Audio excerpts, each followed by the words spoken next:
Tu as déjà remarqué comment certaines femmes semblent attirer l'attention sans rien faire. Elles ne courent pas après, elles ne supplient pas, elles ne se transforment pas en fonction de ce que l'autre attend.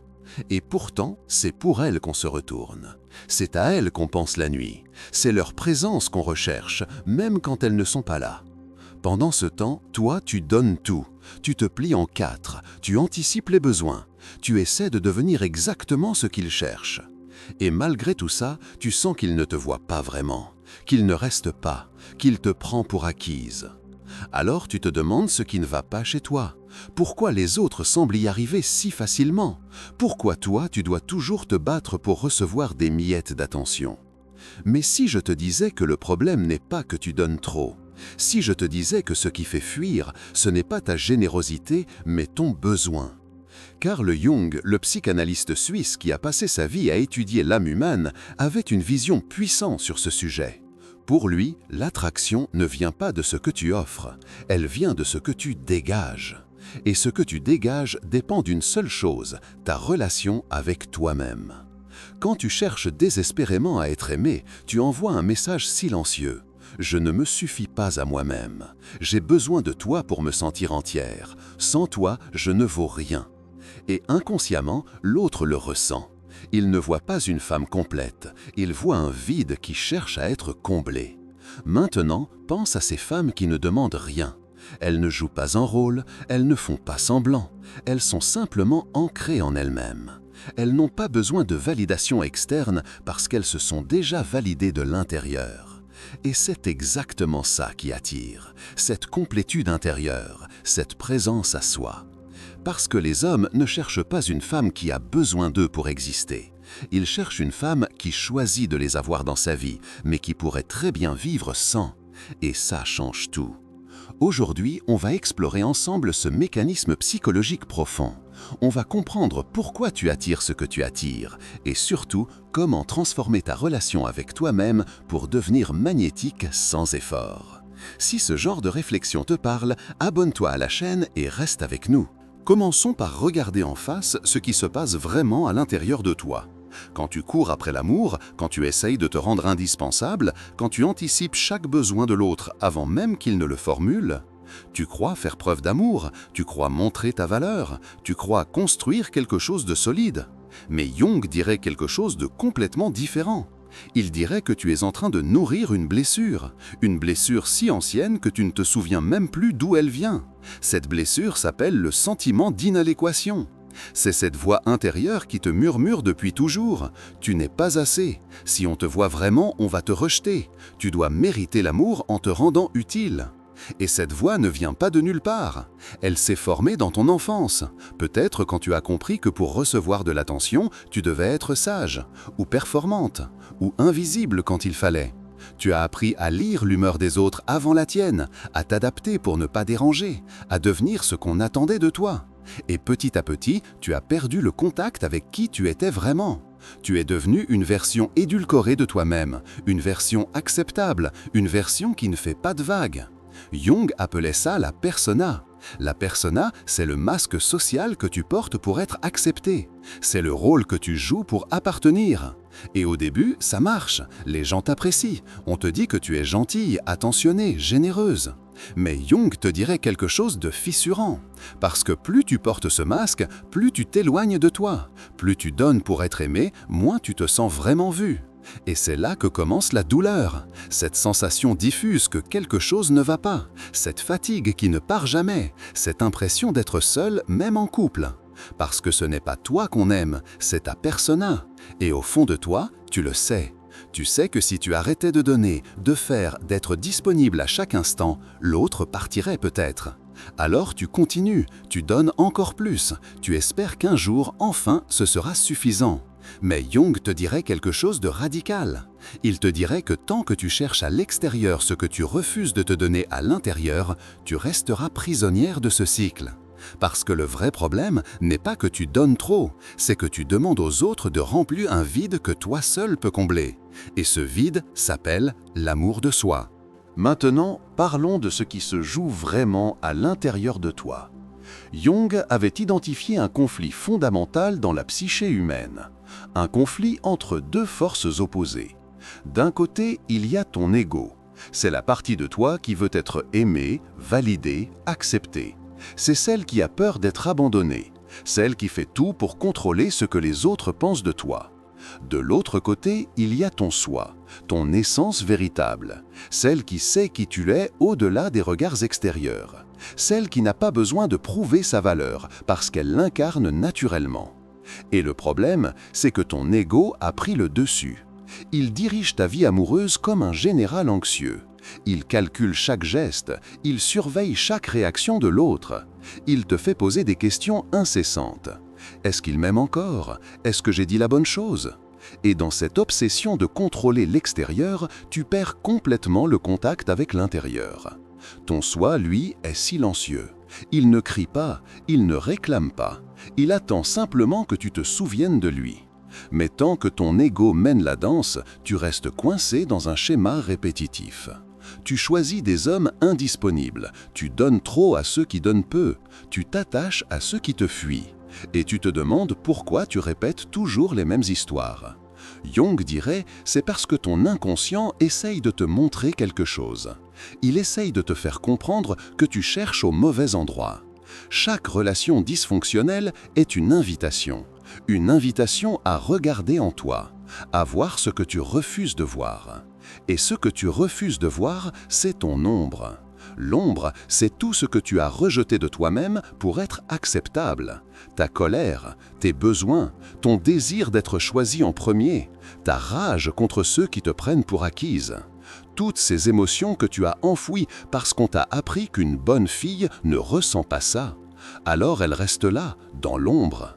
Elles nourrissent ton besoin d'approbation, elles te poussent à accepter l'inacceptable, elles t'empêchent de poser des limites claires. Parce que poser une limite, ce serait risquer le rejet. Et le rejet, c'est exactement ce que ton ego craint le plus. Alors tu restes coincé entre deux mondes. Le monde de l'ego où tu te bats pour être aimé, et le monde du soi où tu n'as rien à prouver. Et tant que tu n'intègres pas cette ombre, tant que tu ne reconnais pas tes vrais besoins, tu continues à attirer des relations qui te confirment ce que tu crois déjà. Je ne suis pas assez. Mais cette croyance n'est pas une vérité. C'est juste une histoire que ton ego s'est racontée pour survivre. Et il est temps de réécrire cette histoire.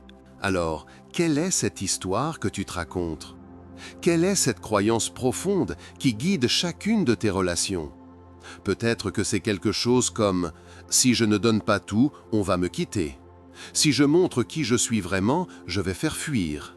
Mon amour doit se mériter par ce que je fais, pas par ce que je suis. » Ces croyances ne sont pas apparues par hasard.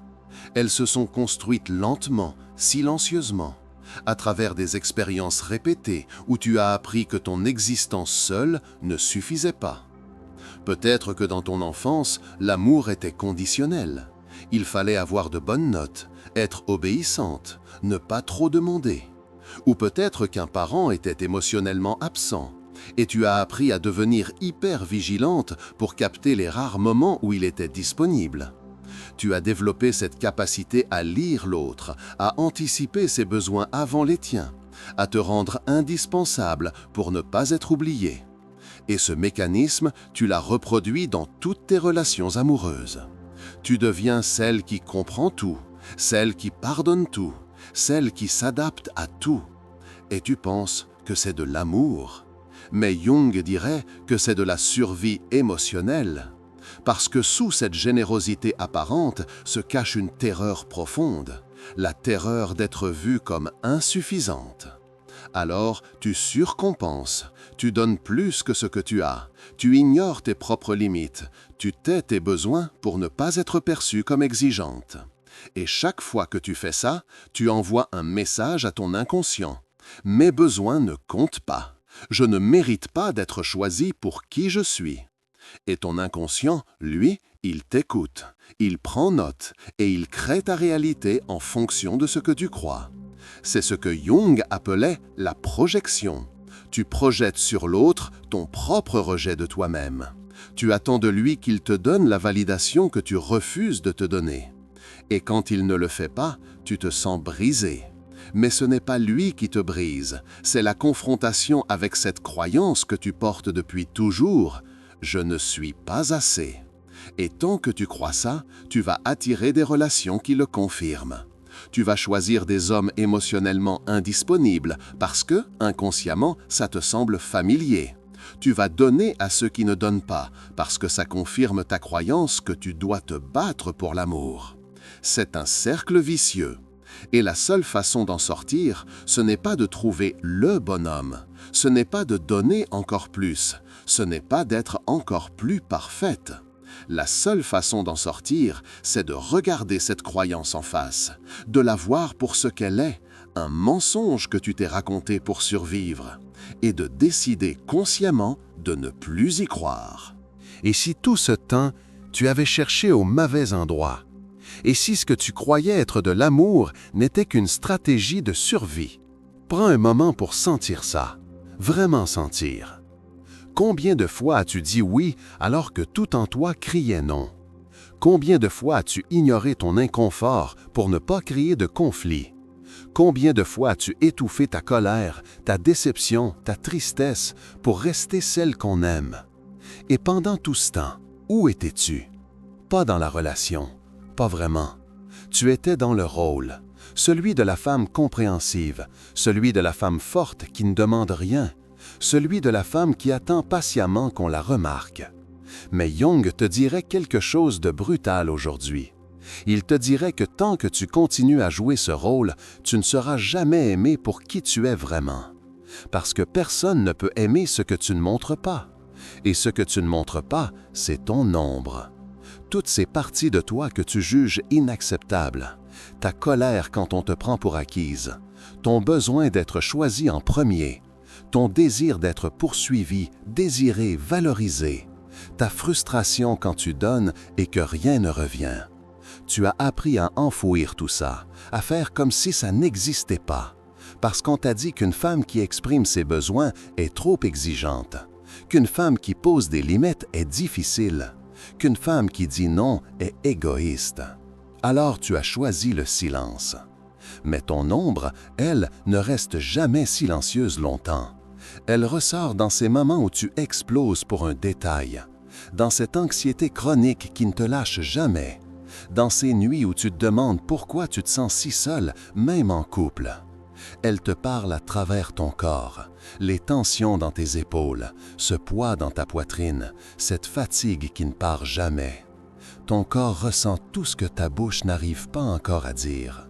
Et il est temps d'écouter, il est temps de regarder ton ombre sans peur, parce qu'elle ne veut pas te détruire, elle veut juste être vue.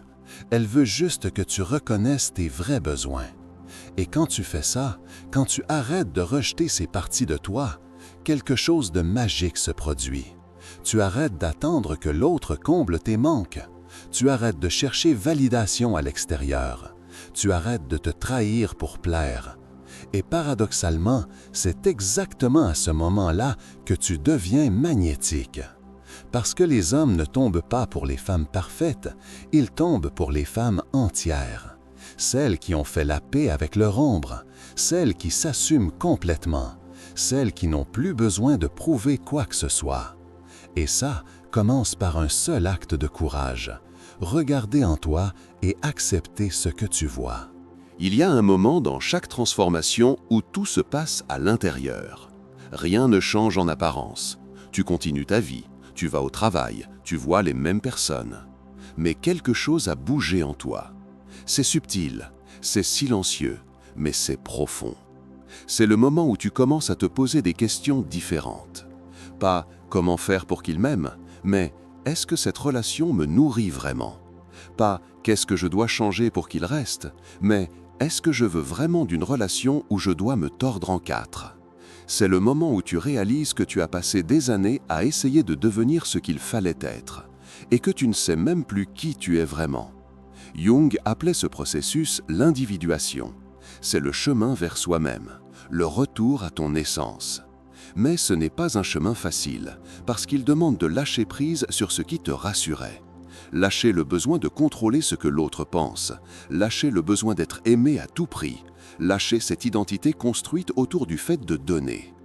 Et quand tu commences à lâcher tout ça, tu te retrouves face à un vide qui fait peur au début, parce que tu as construit toute ta vie autour de l'autre, tes décisions, tes priorités, ton emploi du temps, tout tournait autour de lui, de la relation, du fait d'être aimé.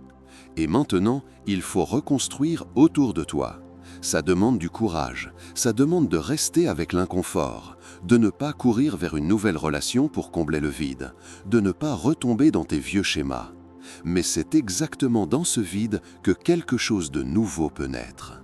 Ta vraie voix, celle qui sait ce qu'elle veut, celle qui n'a pas peur de dire non, celle qui ne se contente plus de miettes. Et cette voix, elle ne crie pas, elle murmure. Elle te dit doucement, tu mérites mieux. Tu n'as pas besoin de te battre pour être aimé. Tu es déjà entière, même seule. Et au début, tu ne la crois pas vraiment, parce que toute ta vie, on t'a dit le contraire. Mais plus tu l'écoutes, plus elle devient forte. Plus tu t'écoutes, plus tu te reconnectes à toi. Et c'est là que commence la vraie transformation. Pas dans un grand changement visible, pas dans une rupture spectaculaire ou une déclaration fracassante, mais dans ces petits moments où tu choisis toi. Où tu choisis de rester chez toi plutôt que de courir chez lui quand il appelle à la dernière minute. Où tu choisis de dire ce que tu penses vraiment, même si ça peut le déranger. Où tu choisis de poser une limite, même si tu as peur de sa réaction. Ces petits moments de loyauté envers toi-même. C'est ça, l'individuation. C'est devenir l'ami de toi-même, celle qui se choisit en premier. Et puis, un jour, quelque chose change concrètement. Tu te retrouves dans une situation familière. Celle où avant, tu aurais dit oui automatiquement. Celle où tu aurais mis tes besoins de côté. Celle où tu aurais sacrifié ton temps, ton énergie, ton confort pour lui. Mais cette fois, c'est différent. Cette fois, tu sens une résistance intérieure. Pas une résistance colérique, pas une résistance défensive, mais une résistance calme, ferme, alignée. Et tu entends ta voix intérieure qui dit clairement « non, pas cette fois ». Et tu l'écoutes. Tu ne te justifies pas pendant des heures. Tu n'expliques pas dans les moindres détails pourquoi tu ne peux pas. Tu ne te sens pas coupable. Tu dis simplement « non, ça ne me convient pas ». Et tu laisses le silence faire son travail. Et dans ce silence, quelque chose de puissant se produit. Tu réalises que le monde ne s'effondre pas, que l'autre ne disparaît pas forcément, que poser une limite ne signifie pas être rejeté. Ou peut-être qu'il réagit mal, peut-être qu'il s'éloigne, peut-être qu'il te fait comprendre que tu es difficile, exigeante, compliquée. Et avant, tu aurais paniqué, tu aurais fait marche arrière, tu aurais trouvé un moyen de te racheter. Mais maintenant, tu vois la situation différemment. Tu vois que sa réaction en dit beaucoup plus sur lui que sur toi. Quelqu'un qui ne respecte pas tes limites ne te respecte pas tout court. Quelqu'un qui s'éloigne dès que tu affirmes tes besoins n'était là que pour ce que tu lui donnais. Et aussi douloureux que ce soit, c'est une information précieuse. Parce que maintenant, tu ne veux plus de relations où tu dois t'effacer pour être aimé. Tu ne veux plus d'amour conditionnel à ton silence. Tu veux être choisi pour qui tu es, avec tes limites, tes besoins, ton authenticité. Et ce changement de posture change tout. Parce que quand tu arrêtes de courir après, quelque chose de surprenant se produit. Les hommes qui te prenaient pour acquise commencent à te voir différemment. Ou ils s'éloignent définitivement, ce qui est finalement un cadeau. Et ceux qui sont capables d'une vraie relation, eux, ils restent. Ils respectent, ils apprécient même cette clarté. Parce qu'un homme mature ne cherche pas une femme qui dit oui à tout. Il cherche une femme qui sait qui elle est et ce qu'elle veut. Une femme qui a des limites parce qu'elle se respecte. Une femme qui choisit d'être avec lui, mais qui n'a pas besoin de lui pour exister. Et c'est exactement ce que tu es en train de devenir. Pas parfaite, pas sans peur, pas toujours confiante, mais alignée. Alignée avec ton soi véritable, alignée avec tes besoins légitimes, alignée avec la femme que tu as toujours été sous le masque. Et cet alignement, c'est ce qui te rend magnétique. Pas parce que tu joues un rôle, pas parce que tu appliques une stratégie, mais parce que tu es enfin vrai. Et puis arrive ce moment étrange et beau. Ce moment où tu te rends compte que tu ne penses plus à lui toutes les 5 minutes, que tu ne vérifies plus ton téléphone compulsivement, que tu ne cherches plus à décrypter chaque message pour savoir s'il t'aime encore.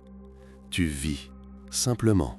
Tu te réveilles et ta première pensée n'est plus « est-ce qu'il va m'écrire ?», mais « qu'est-ce que j'ai envie de faire aujourd'hui ?» Et ça, c'est révolutionnaire. Parce que pour la première fois depuis longtemps, tu n'es plus en mode survie émotionnelle.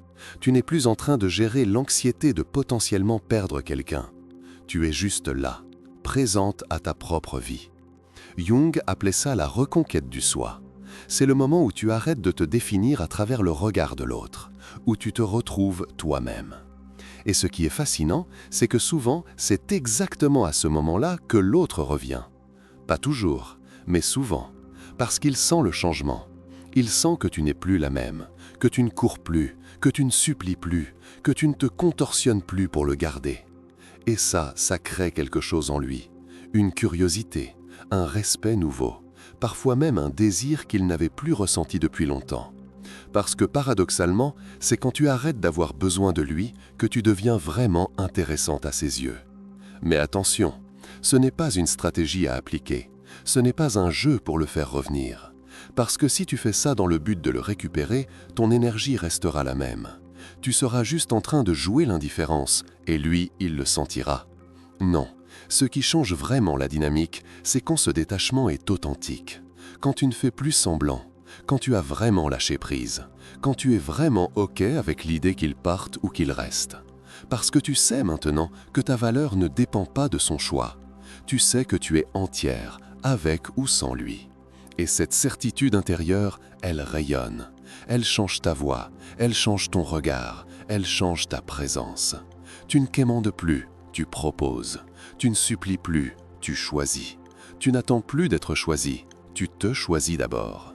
Et si dans son monde à lui, il y a de la place pour une femme comme ça, alors peut-être qu'il restera. Mais s'il ne peut aimer qu'une femme qui se rend petite, qui efface ses besoins, qui vit dans son ombre, alors il partira. Et tu le laisseras partir.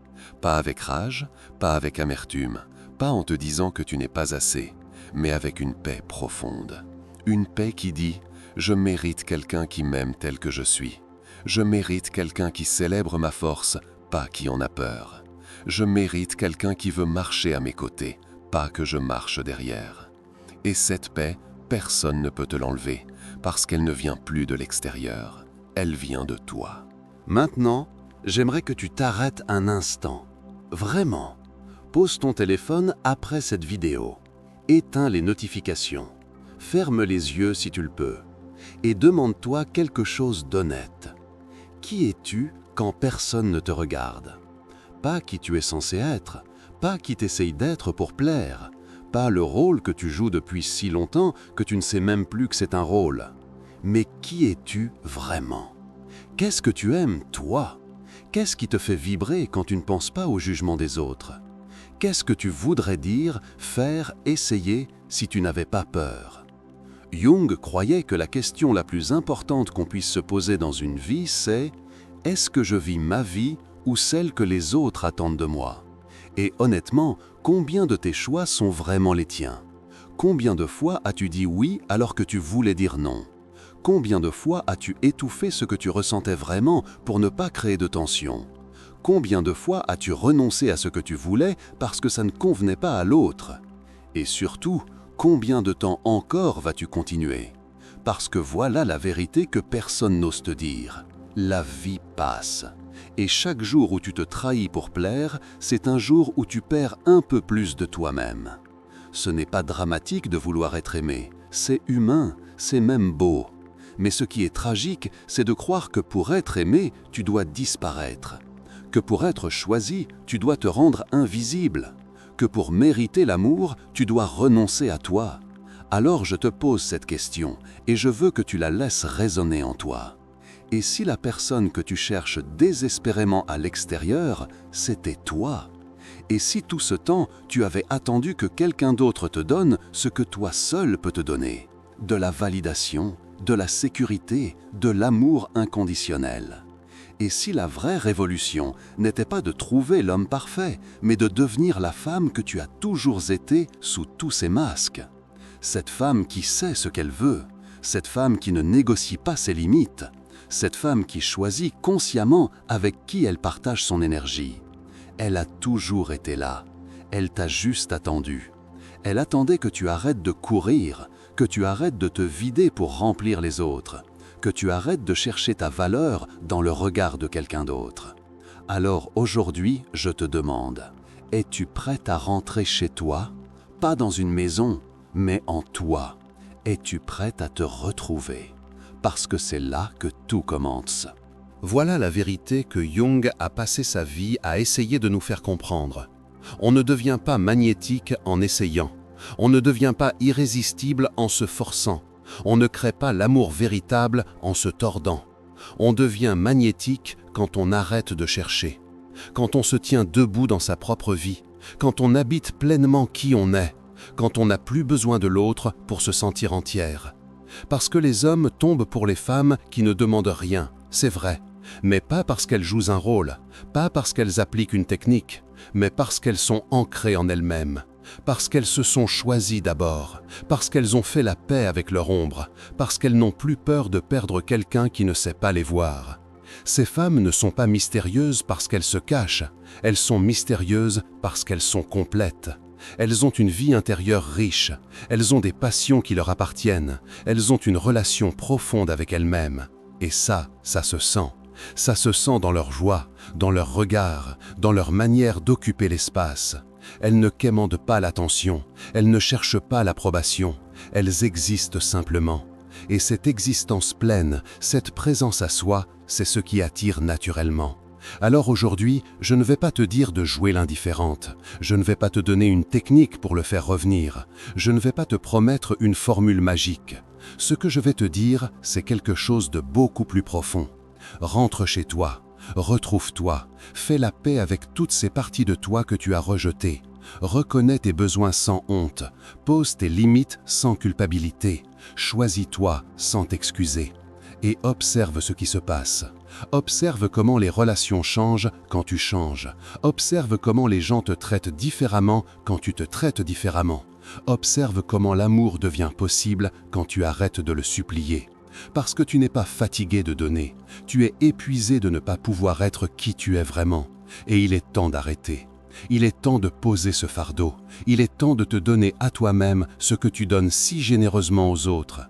De l'attention, de la compassion, de l'amour inconditionnel. Tu le mérites. Pas parce que tu as fait quelque chose d'extraordinaire, pas parce que tu as prouvé ta valeur, mais simplement parce que tu existes. Et cette existence suffit.